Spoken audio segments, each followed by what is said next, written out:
Subscribe करें हमारा YouTube channel और जानें बेहतर जिंदगी जीने के मनोवैज्ञानिक तरीके। कोई भी वीडियो मिस ना करने के लिए बेल आइकन को दबाएं। हेलो दोस्तों, मैं सुमित मनोचिकित्सा के इस वीडियो सेशन में आपका स्वागत करता हूं। दोस्तों, इस वीडियो सेशन में हम लोग बात करेंगे योगा और मेडिटेशन को लेकर के। स्पेसिफिकली योगा और मेडिटेशन इस लॉकडाउन के दौरान कैसे किया जाए, और इससे जुड़े कई तमाम सवाल हैं हमारे पास, जैसे इम्यूनिटी सिस्टम पर योगा का क्या असर पड़ता है, या योगा कब करें, चार दीवारी के भीतर क्या योगा करना ठीक है, मेडिटेशन करना ठीक है।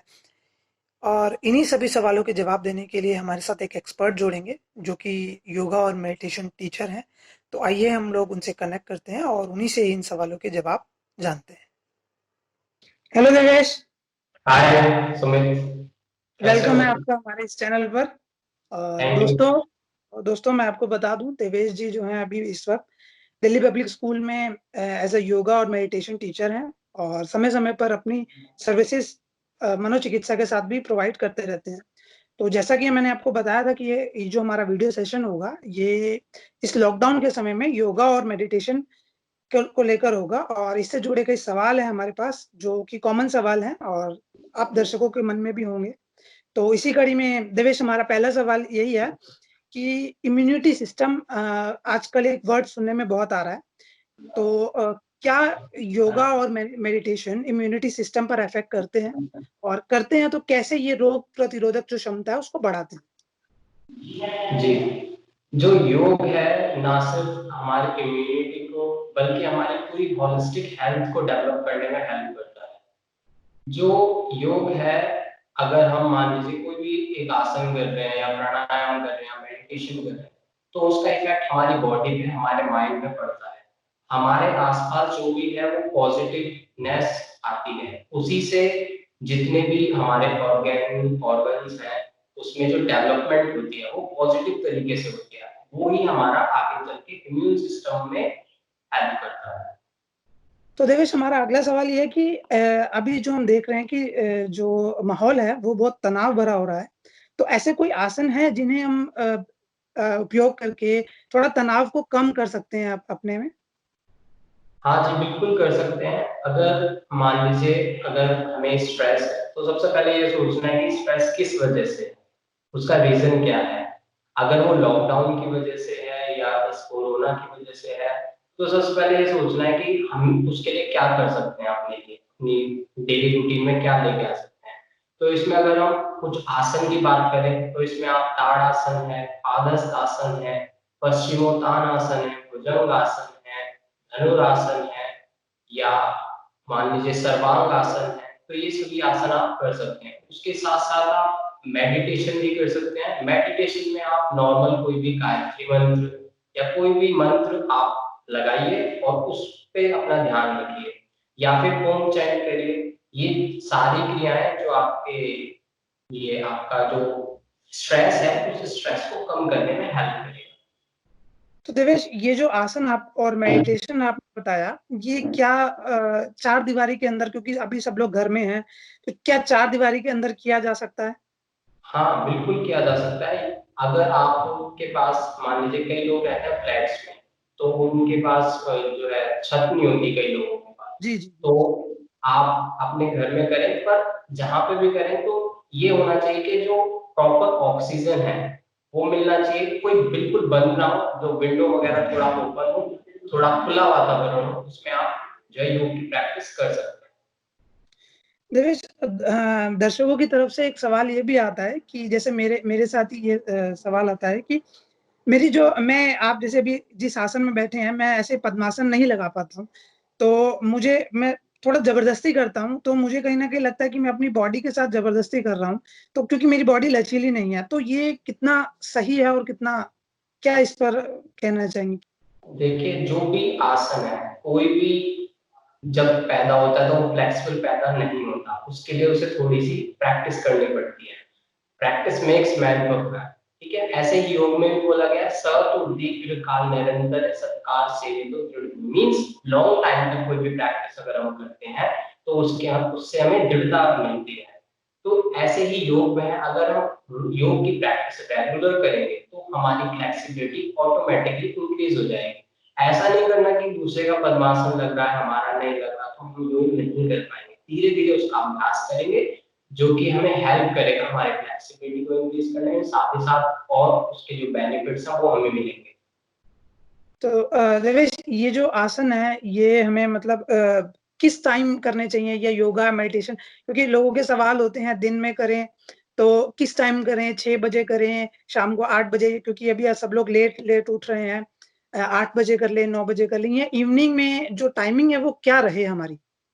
देखिए, योग जो है मॉर्निंग में वैसे तो बताया गया कि मॉर्निंग में आपको करना चाहिए। इन केस अगर आप मॉर्निंग में नहीं कर पाते, मॉर्निंग का टाइम जो है वो आपका सूर्योदय के टाइम में या ब्रह्म मुहूर्त में बताया गया। योग का जो सबसे इम्पोर्टेंट जो पार्ट है वो ब्रह्म मुहूर्त में, उसके जो बेनिफिट है वो सबसे ज्यादा उसी टाइम में मिलते हैं। पर इन केस अगर कोई जॉब में है, बिजी है या नहीं कर पाता है, तो वो इवनिंग में भी कर सकते हैं।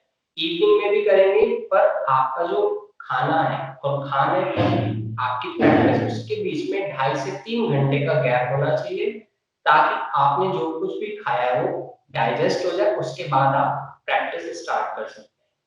और कितने समय के लिए, 15 मिनट, 20 मिनट या 1 घंटा, कितने समय तक का ये एक शेड्यूल होना चाहिए? वैसे हम अगर प्रैक्टिस करें तो 45 से 1 आवर तक की हमें प्रैक्टिस करनी चाहिए, क्योंकि 1 घंटा तो अपनी बॉडी के लिए हमें देना ही चाहिए। अगर वो नहीं दे पाते हैं तो 15 से 30 मिनट भी आप दे सकते हैं। पर उसमें ऐसे अभ्यास जोड़ने हैं जो हमें मतलब पूरा होलिस्टिक दे वो अप्रोच। तो देवेश, जैसा कि आपने खाने के बारे में बताया, कई लोगों के सवाल होते हैं कि जैसे हम मॉर्निंग में उठते हैं तो क्या चाय पीने के बाद या कुछ खाने के बाद हम लोग मेडिटेशन या योगा कर सकते हैं, या उसके अलावा भी कुछ फल फ्रूट खा सकते हैं मॉर्निंग में? क्योंकि हमें कितना देर पहले उठना पड़ेगा, कुछ खाने योगा स्टार्ट करने से पहले कितना देर पहले खाना है, तो इस पर कुछ प्रकाश डाल सका है तो? देखिए, अगर हमें मॉर्निंग में प्रैक्टिस करनी है, तो मॉर्निंग में खाली पेट ही प्रैक्टिस सबसे बेस्ट बताई गई है। और अगर आपको कुछ खाना भी है तो योग प्रैक्टिस के बाद आप खा सकते हैं। उसमें आपका आधे से 1 घंटे का गैप होना चाहिए आफ्टर द योग प्रैक्टिस। उसके बाद आपको चाय पीनी है या जूस पीना है या कोई भी फल फ्रूट खाना है, तो उसके बाद आप डाइट ले सकते और जो इवनिंग का शेड्यूल रहेगा उसमें आपने जैसे बताया 2-3 घंटे पहले। हैं। इवनिंग में 2 से 3 घंटे का गैप होना चाहिए आपके खाने के बाद। देवेश, एक सवाल और है जिसमें कि मेडिटेशन को लेकर के, क्या मेडिटेशन कुर्सी पे बैठ करके किया जा सकता है, या जो हमारा जो एनवायरनमेंट होता है थोड़ा-सा नॉइज़ी होता है, क्या उसमें मेडिटेशन किया जा सकता है? क्योंकि कई लोग चाहते हैं कि बिल्कुल एकदम बिल्कुल सन्नाटा हो जाए, बिल्कुल शांति हो जाए तभी मेडिटेशन होगा। क्या ऐसा पॉसिबल है, या कैसे उसको किया जा सकता है?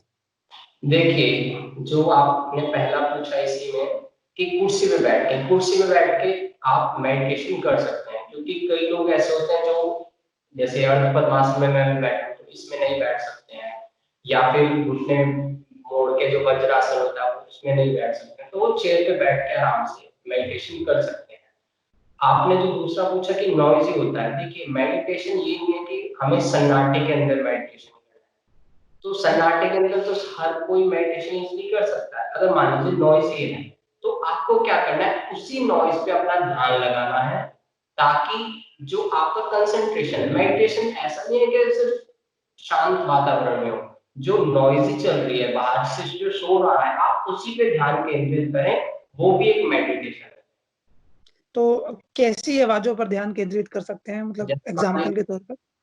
जैसे मान लीजिए बाहर से किसी चिड़िया की आवाज़ आ रही है, या किसी ट्रक की आवाज़ आ रही है, या कोई झाड़ू लगा रहा है उसकी आवाज़ आ रही है।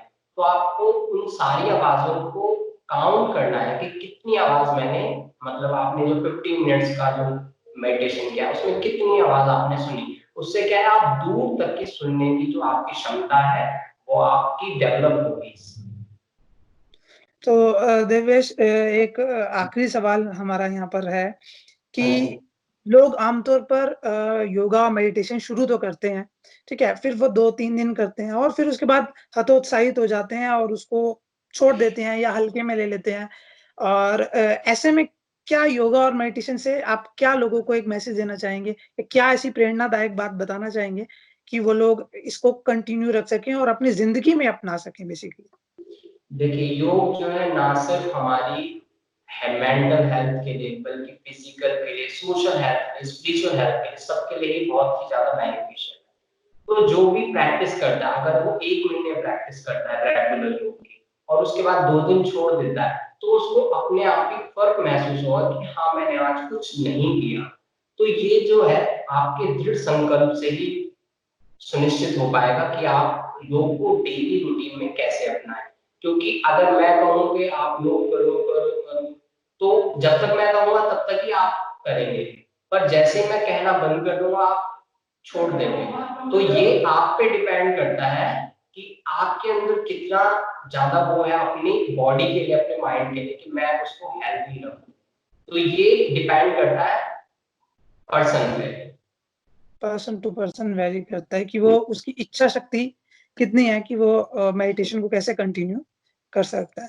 तो दोस्तों हम यही चाहेंगे कि आपको ये सवाल अच्छे लगे हों और देवेश जी के जवाब अच्छे लगे हों। और अगर आपको कोई सवाल है तो आप हमें कमेंट बॉक्स में ज़रूर पूछिए। हम कोशिश करेंगे कि अगले सेशन में देवेश जी से दोबारा बात करें, दोबारा हम लोग उनसे कनेक्ट करें। और इस वक़्त देवेश जी हम आपसे इजाज़त चाहेंगे। बहुत-बहुत शुक्रिया आपका हमारे वीडियो सेशन में आने के लिए। Thank you Devesh.